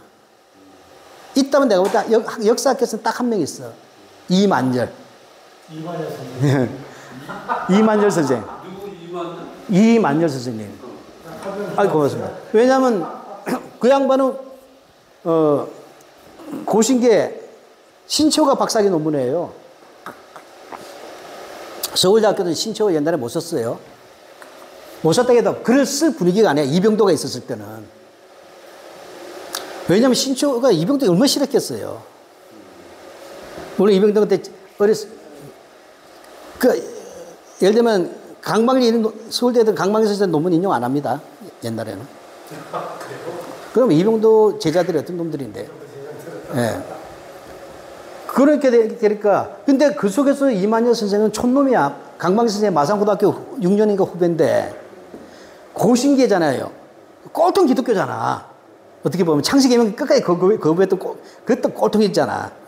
어떻게 보면 이 부분이 신초를 쓴 거잖아요. 민족주의로 박사학위가. 그러고 나서 이분이 지금 뭐예요? 근데 이 사람은 정통 우익이잖아. 지금 계속. 그러니까 이 강만길 선생이라든지 박현채 이런 사람들은 그 이만열 선생 인정 안 했어. 같이 하면서도 후배지만 너는 새끼야 기독교 예수생이잖아. 이게 있었단 말이야. 근데 이분들이 돌아가셨단 말이야. 이 자리에 이분이 지금 대체하고 있어요.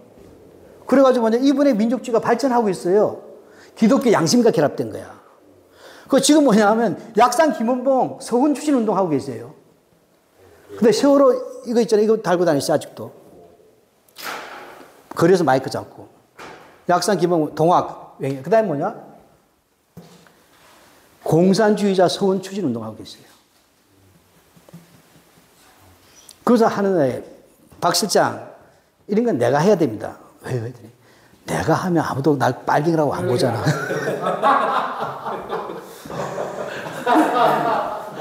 그렇잖아요. 그러니까 한국에서는 역사계가 민족주의 많이 탐구했지만 그 민족주의에서는 최종 기결이 민중민족주의로 기결된 거예요. 이게 한글사가 창비사단 한국 민중민족주의라는 세계, 민족주의는 1, 2, 3 세 개가 민중민족주의론이에요. 그러니까 내가 볼 땐 한국에서 민족주의는 반역이 아니다가 아니라 민족주의 자체는 너무 다양한 스펙트럼이니까 민족주의 하나만 놓고서 이런 엉터리가 됐어요. 예를 들어 포스트 모던 한다는 하고 서울대 국문학과나 또는 이제 문화예술계에 큰 영향을 끼친 애가 윤해동이에요. 윤해동이는 이 친구는 뭐냐면 민족주의는 가장 민족주의 비판하는 사회. 근대적 프로젝트인데 사회주의도 실패했고 민족주의도 실패했는데 한국 사회가 아직도 민족주의를 가지고 있어서 망했다고 주장하는 애야. 그래서 뉴라이트의 대한 교과서가 나왔을 때 같이 손잡고 대담도 하고 그래 이놈이. 윤해동이 이거예요. 이런 일제시대에는 저항적 민족주의가 필요했다고 인정해요. 일제시대에는 저항적 민족주의가 필요했다. 이게 역사학자예요. 근데 문제는 한국이 해방된 이후에 이 민족주의가 그대로 내려왔다. 이것이 한국의 비극이라고 얘기해요. 내가 볼 때 미친놈이야. 이거 왜냐하면 역사학자가 아니란 거예요. 이렇게 되면. 첫째, 민족주의를 저항적 민족주의로 얘기하는 자체가 틀렸다고 보는 거예요. 민족주의는 저항적이냐 비저항적 이렇게 말하는 게 안 돼. 기본적으로 민족주의 저항적인 거예요. 왜 그러냐면 우리가 민족주의 우파 좌파 하긴 하지만 편의상 본질적으로 민족주의는 자꾸 깊게 들어가면 안 된다는 거예요. 첫 번째, 민족 실제론이에요. 민족이 있었다고 했잖아요. 민족이란 게. 페리 앤더슨 같은 사람은 상상된 공동체라고 얘기하잖아요. 이미지 인 더 커뮤니티. 그러니까 민족이 있었다 언제부터? 통시대. 이게 초역사잖아요. 당군의 초역사죠.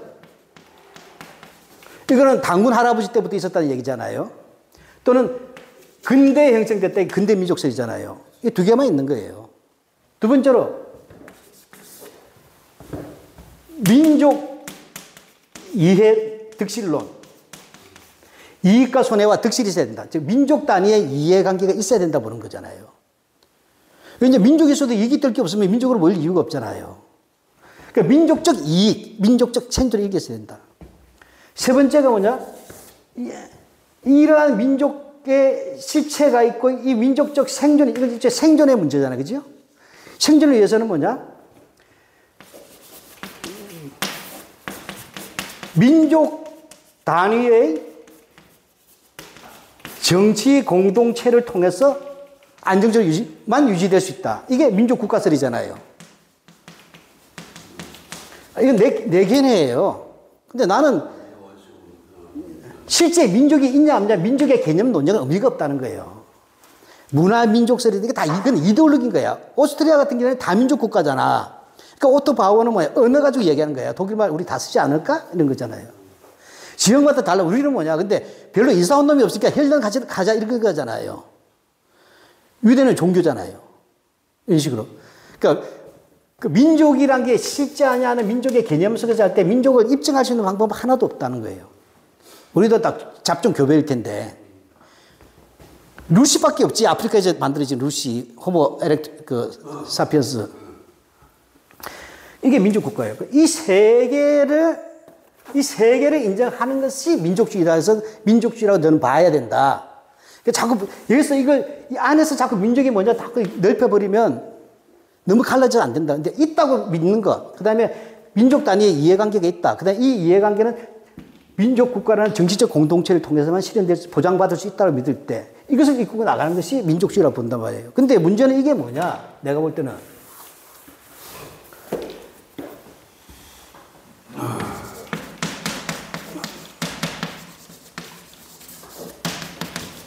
나 프라이머리 이데올로기, 1차 이데올로기가 아니란 거예요. 이게 굉장히 중요하다는 거예요. 내가 가는 거예요.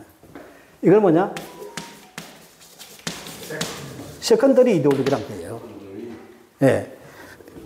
저는 이제 근대 민족설이니까 우리는 정근대는 민족이 안 되지. 양반 쌍놈부터 따지는데 세컨더리 이동이 뭐냐? 그럼 프라이머리 이동이 뭐냐면 자본주의냐 사회주의냐는 토대부터 상부절 다 규정하잖아요. 그러니까 자본주의적 삶의 방식하고 사회주의적 삶의 방식은 경제, 정치, 경제, 문화, 종교 싹 다 달라진단 말이에요. 이런 게 펀더멘탈 이데올로기 또는 프라이머리 이데올로기다.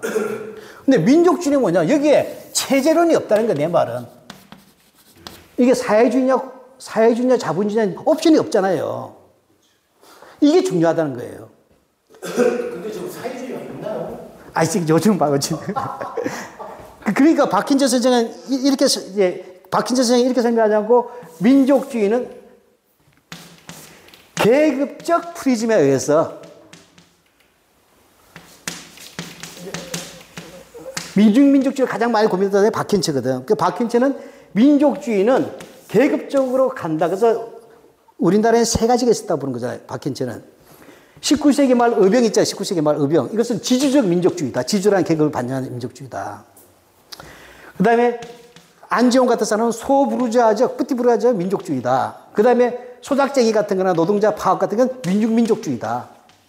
그래서 한국 사회는 분단이라는 조건 속에서는 여전히 민족주의라는 것이 중요한 가치인데 이 아래로부터 이것을 끌고 나가야 된다는 얘기를 하는 거죠. 다만 그렇지만 문제는 지금은 이제 지주 대신 자본가지만 다만 뭐냐? 그게 본인은 말 안 했지만 내포적인 국민 경제가 아니라 민족 경제를 얘기하잖아요. 그 이유로 이야기하는 것도 굉장히 민족주의 중요한 거예요. 왜냐하면 국민 경제라고 하는 단위는 국가 영역이지만 이렇게 뭐냐면 이제 무역까지 다 이루어진 거예요. 근데 민족 경제의 핵심은 뭐냐면 국민 경제라고 하는 범주 안에 또 다른 민족 경제라는 범주를 넣어야 된다. 그 민족 경제는 우리가 1 생산 부분, 2 생산 부분, 제3 생산 부분 있잖아요. 생산, 유통, 소비 있잖아요. 이 세 개의 생산 부분이 내부적으로 자기 완결지게 된다는 얘기예요. 쉽게 말하자면 매판이 없어야 된다는 얘기야. 그 이유는 뭐냐? 내부터 딱 난 그렇게 봤어. 박현채가 사회주의 혁명 하려고 했구나. 사회주의 혁명 하면 봉쇄가 일어나요. 쿠바처럼. 이것을 버텨내려면 국민경제라는 단에서 이루어지는 외국과의 교육도 함께 보여주는 국민경제가 아니라 안에서 민족 생존권을 보장받을 수 있는 경제적 시스템을 가져야 된다. 그러기 위해서 뭐냐? 재벌이라고 하더라도 삼성 같은 거 치면 안 된다. 왜? 어차피 삼성 같은 것도 해외 재벌하고 싸우지 않느냐. 이게 그러니까 이제 이진경이가 이거 완전 생우파가 났네 그렇게 된 거잖아요. PDF에서 재벌 타던데. 그래서 뭐냐면 이진경 같은 그룹은 박현채는 막시스트가 아니다 해서 사유나라 시켜버린 거예요. 사자방에서. 저는 이제 왜 이렇게 길게 얘기했냐면 이런 식의 문제에서 윤회동은 갑자기 저항적 민족주의, 저항적 민족주의 사기예요. 기본적으로 이 민족 단위의 정치 공동체라는 게 없으면 이걸 누가 버리냐면 문화로 가능하겠어. 문화. 요것만 끝냅시다. 이렇게 이야기 빗나간 거. 최남선을 보러 최남선.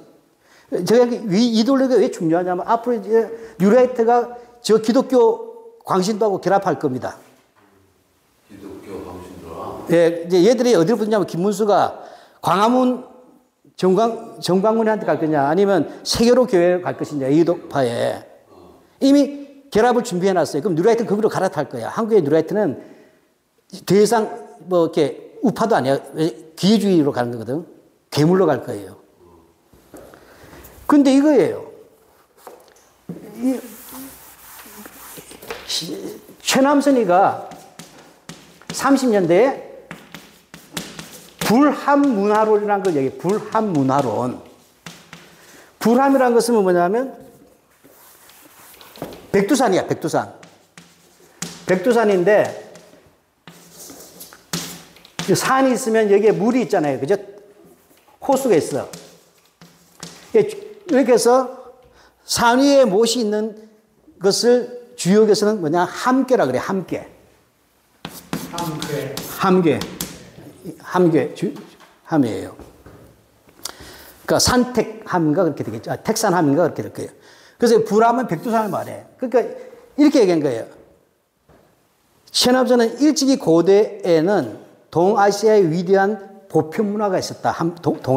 동북아시아에. 그러니까 동북아시아 보편 문화인데 이것이 어디냐면 중국과는 구분되고 만주와 일본을 아우르는 위대한 보편 문화가 있는데 그 중심지가 백두산 과거의 불함산이었다. 그래서 하나의 백두산을 중심해서 만주, 조선, 일본을 하나의 문화권에 했다. 이게 불함 문화론이에요. 이거 일본에서 받아들여. 근데 문제는 이 불함 문화론은 뭐죠? 정치적 공동체가 아니잖아요. 만주족하고 조선족하고 일본이 다 다르잖아요. 근데 뭐죠? 최남선은 이것을 문화적으로 얘기하면서 정치 공동체의 경계를 없애버린 거야. 불합 문화론이 갖는 위험성이 이거예요. 내가 볼 때. 그럼 어떻겠냐?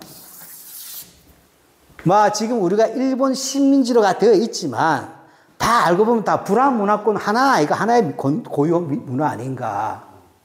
다른 놈보다 낫다 이거. 그러니까 뭐냐면 우리 문화이기 때문에 일본 문화도 불합 문화니까 결국 문화적인 걸 통해서 정치적인 경계를 없애버린 거예요. 내손일체네. 그러니까 결과적으로 이게 친일론이란 거죠. 우리는. 그러니까 내선일체로 가는 거예요. 그러니까 문화지상주의로 간 거예요, 이게. 그러니까 안정은 이거 안 받겠다는 거죠. 안정은 이게 뭔 개소리냐. 불합 문화 틀렸다는 거잖아요. 민족 문화는 다, 그러니까 안정은 이거 빼고 동북아시아 우리 거 있다고 조선에 그 당군을 재발견하는 거예요. 그러니까 최남선은 당군을 확장시켜서 불합 문화론으로 가면서 동아시아 보편 문화를 가면서 보편 속에서 뭐냐? Now and Here에서 식민지 문제가 사라져버리는 거야. 그게 뭐냐? 이중성을 주는 거야. 당대 한계 때, 야, 이래도 있잖아. 백두산의 문화는 우리 조선적인 중심이긴 했대. 그래서 긍지를 주는 동시에 한편은 이전에 제가 다 한 문화인데 뭐 어때? 하는 이중적 효과를 가지는 거죠. 근데 어찌됐건 저항적 민족주의라 말할 때 제일 중요한 게 동굴화파를 알아야 돼요. 동굴화파. 나는 이게 내가 서양사는 짧지만 내 개인적 견해예요. 우리 잘 들어보시면 나폴레옹 전쟁 얘기하잖아. 그러니까 나폴레옹의 핵심 뭐예요? 프랑스 혁명을 보급한다는 걸로 하면서 슬라브 지역에 있었던 동유럽을 해방시켰다는 얘기를 하잖아요. 그러다 보니까 동유럽의 민족주의를 자극시켰다. 그래서 동유럽의 얘기를 하잖아요. 그 팩트거든요. 프랑스, 왜냐하면 나폴레옹에 대한 보급할 때 나폴레옹은 프랑스의 혁명 정신을 보급한다면서 지금 황제가 된 놈이잖아. 대적인 침략 전쟁인데 뭐냐면 슬라브로부터 해방하면서 민족에서 동굴화파를 민족주의가 됐단 말이에요. 이때 이 양상을 뭐냐면 우리나라에서 박호성 교수라고 서강대 정치학과 교수가 이거 저항적 민족주의라고 한 거예요. 유럽에서 동유럽의 민족주의 저항적 민족주의예요. 근데 나는 이게 아무리 들어도 안 되겠노. 왜 이렇게 강조했을까? 동유럽을 유달리. 서구학자들이. 이 핵심은 슬라브라고 하는 데서 나폴레옹을 했던 서구 유럽이잖아요. 그죠? 슬라브를 할 때 동유럽이잖아요. 그렇죠. 내가 볼 때는 공산주의로부터 분리시키기 위한 이들로 나는 보는 거예요. 유달리 저항적 민족주의하고 동유럽을 강조하는 이유는 이랬던 과거의 역사가 있음에도 불구하고 스탈린이 다 먹어치웠다, 이 동유럽을. 그렇죠? 따라서 여기서 민족주의가 다시 나와야 된다는 그런 입장에서 동유럽의 저항적 민족주의가 유달리 집중된 거야. 동유럽에 가는 수많은 전통적인 요소들을 이야기하지 않고 민족주의 하나만 얘기하고 그 특성을 저항이라고 얘기했다, 내가 볼 때는. 그러니까 반공 이데올로기가 결합돼 지금 서구학자들은. 이게 내 개인기회래요. 근데 민족주의는 어차피 저항적이 된다. 그렇잖아요. 정치 공동체를 만들어야 된다. 그건 뭐냐? 나는 오히려 일제시대 때 한국에서는 민족주의는 그러니까 민족주의 우파가 때문에 동요하는 민족주의에서 결국 친일로 갔잖아, 김성수는. 처음에는 3.1운동 때까지 항일이었어. 3.1운동 이후에는 자치론이잖아. 그러다 아주 다 죽겠네 싶으니까 친일로 갔잖아요. 그래서 30년대에 민족주의의 이중성, 동료성을 그 이야기 하는 거예요. 공산주의에 믿을 수 있냐 없냐, 어디까지 믿겠냐 할 때 이미 조선의 자본가하고 지주들은 기회주의에서 동요하고 반동으로 가고 있다 이렇게 본 거잖아요. 그거 아니란 거지. 그러니까 한국에서의 민족주의 우파들은 30대 가서는 파시즘으로 갔다고 봐야 된다. 예. 그 오히려 문제는 한국의 민족주의는 저항적 민족주의로 바라보는 이 자체가 완전히 무식한 거다.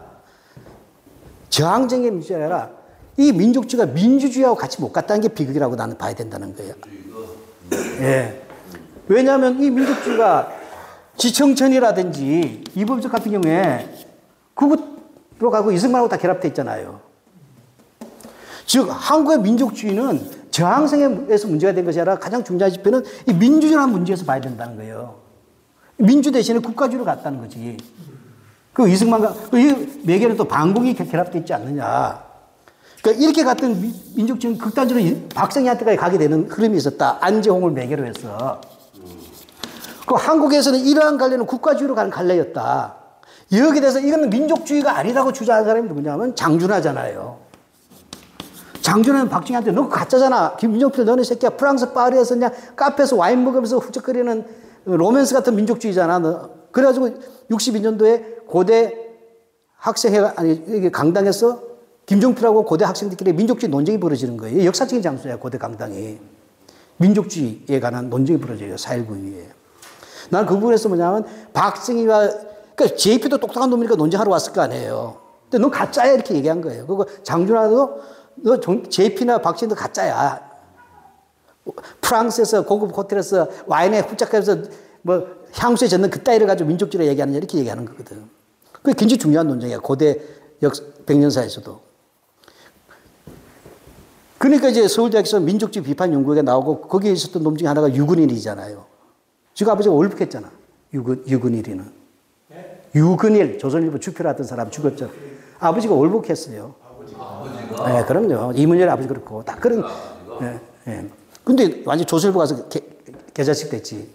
그때 민비련이 중요하거든. 민주주의 비판 연구. 예. 예. 그 그룹들이요. 황승모 교수, 독일에서 왔던 황승모 교수하고 같이 걸린 거잖아요. 그러니까 나는 이런 데서 한국의 민족주의라는 부분이, 이런 부분이 민주화 코스로 가지 아니하고, 일전에 안종도 아니라 안호상이나 이성근과 결합하면서 박정희로 가버리면서 국가주의랑 기여한 데로 나가는 흐름이 하나 있다. 근데 이 부분에 대해서 뭐냐, 한국의 민족주의 여기서 찾으면 안 되지 않냐. 민주주의가 빠져 있잖아. 근데 주체로서 민중이 빠져 있지. 이 부분을 새롭게 재구성하기 위해서 과도교에서 뭐냐면, 상징적으로 하면 장준하 같은 사람이 나왔다. 장준하. 근데 장준하가 죽으면서 누가 나오냐? 백기환이 나오고, 근데 개훈제가 나오고, 그 다음에 문익한 목사가 나오잖아요. 이들은 달라지잖아요. 그래서 이들은 오히려 한국의 민족주의는 박정희가 민족주의를 점유한 것에 대해서 분노한 거예요. 그러면서 뭐냐? 박정희는 가짜라고 얘기하면서 자기들이 민족주의를 재구성해내는 거예요. 자기들도 사입이죠.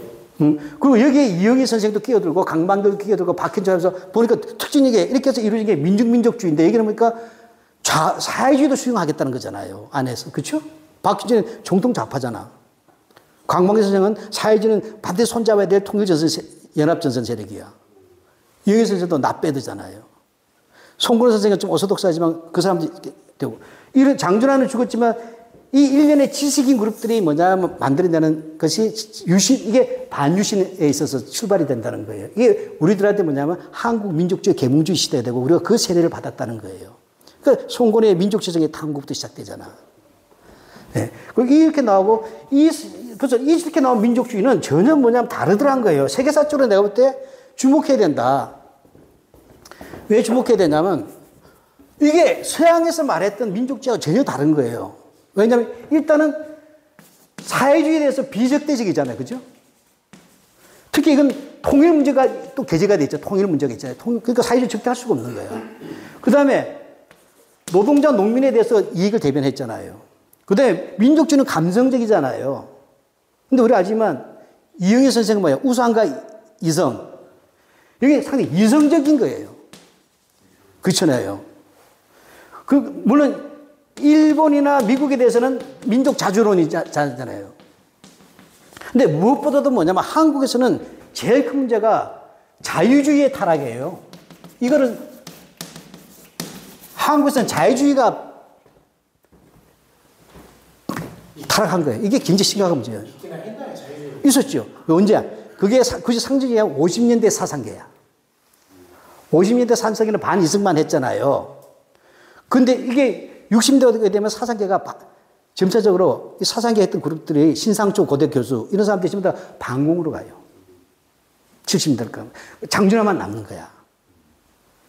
즉 뭐냐, 한국의 자유주의는 뭐냐면 남북관계에서 있잖아요. 반공이 민주주의보다 더 위에 가치로 있었던 사람들, 월남민들이 많았고. 자, 한국 자유주의는 자유민주주의를 위해서는 사상의 자유도 인정해야 되잖아. 근데 공산화가 되는 것보다는 차라리 자유민주주의를 포기하자 입장이에요. 그게 무슨 자유주의예요? 그러니까 한국 자유주의의 허약성과 기만성, 이건 분단에서 나온다, 내가 볼 때는. 분단의 악몽. 이게 70년대에 한 번 나오고 언제 또 나와요? 90년대에 한 번 나오잖아. 우리 운동권은 알지만 김동길 이런 놈도 있잖아요. 경실련까지 확 돌아버리잖아. 김동길. 그 자유주의자였거든, 원래. 반이승. 근데 뭐냐, 전부 다 반공주의로 가잖아요. 왠지 알아? 87년 보고 전교조가 뜨고 전능이 뜨고 뜨거도 이거 해방 때 있었던 그 위험한 세대들이 다시 타락했네? 아니, 김동길보다는 서경석 목사가 오히려. 서경석이 더 하지. 근데 오소독스한 자유주의자는 링컨을 존중했던 김동길이지. 코시형. 왜 그러냐면 기독교 자유주의. 근데 이들이 뭐냐면 본 거야. 87년대의 에너지 우리는 제대로 못 갔다고 본 거잖아, 우리는. 제대로 못 가고 그냥 직선 자랑하고 그냥 땡친 건데, 걔들 뭐냐, 전농이 다시 만들어지고, 대중적으로, 이게 해방공간의 재현인 거야. 사회구의 재현이고. 소련은 무료인데, 게다가 주사파까지 나오잖아요. 이게 제일 컸어, 마지막에. 그러니까 자유주의자들이 등 돌린 거예요. 그래서 한국에서는 자유주의가 없었다는 것이고, 그래서 뭐냐, 내가 견적한 게 한국의 민족주의가 자유민주주의를 대신해서 싸웠다는 거예요. 이 정도면 됐지. 이게 무슨 놈이야, 한국 민족주의 반동이냐는 거예요. 나는 내가 봤을 때 이게 21세기에 끌고 나갈 사상이라고 보지는 않지만, 적어도 우리가 민족주의를 버린다고 할 경우 같으면, 나처럼, 그래도 백년의 민족주의 이런 식으로 해서 하나 평가를 해놓고라도 우리가 노선해야 되는데, 그런 거 하나도 없이 갑자기 민족주의 반지되고 쓴 게 폴란드 민족주의 쓰고 임지연이라는 새끼는 유럽 가지고 쓰는 거야. 페리 앤더슨 얘기 무슨 의미가 있어, 이게. 내가 볼 때는 이런 중요한 특징을 한국의 민족주의에 있다가 내 논문의 결론이고, 한국에서는 민족주의는 이 트렌드 속에서 파악해서 각각의 이데올로기들이 있어 왔다. 그걸 골간을 짠 다음에, 그 다음에 적어도 이 시대는, 이 정도만 했으면 내가 볼 때 뭐냐, 한국에서 민족주의 정도만 도달해도 민족주의가 갈 만큼 간 거다. 긍정적으로. 분단 상황에서. 공산주의도 대체할 수 없었고 분단 구조니까 자유민주주의도 못했었던 이 시기에 민족민주주의의 틀로서 했는데 이 자체가 금기였잖아요. 이들은 전부 다, 이들은 대중운동을 못했어. 전부 다 제야 운동이에요. 제야. 지식인 운동이에요. 지금은 사회주의도 없고. 그러니까 나는 왜 없냐는 게, 우리 운동의 건의 특징 중에 하나가 이런 것들이 있을 때, 우리 사회주의 혁명사 보세요. 여러 가지 회의도 있지만, 레닌 같은 거 다, 그때 다 회의도 논쟁하고 정리하잖아요. 우리 그런 계보가 없어. 갑자기 93년도 이후에. 빰프를 하나 안 나왔어. 그 각자가 도천저로 먹고 살려고 하고, 각자 지자리 찾으러 가는 거야. 그런 놈들이 혁명해서 되겠어요? 그러니까 내가 좀 길어졌지만, 오늘 저 얘기, 다음에 한꺼번에 다 하겠지만 어때 재미있어 이거? 재밌네. 아니 민족주의를 이렇게 해서 하면 이것만 갖고도 특강을 한두 번 해주세요. 그러니까 민족주의에 대해서 이렇게 하면 서로 논쟁할 만한 게 있잖아요. 이렇게 아이 그만해서 미안합니다. 제가 질문드렸는데 사실 이렇게 하니까 좀 못하겠더라고. 다음 주에 제가 압축적으로 좀 그 위안부까지 같이 포함해서 하겠습니다. 미안합니다.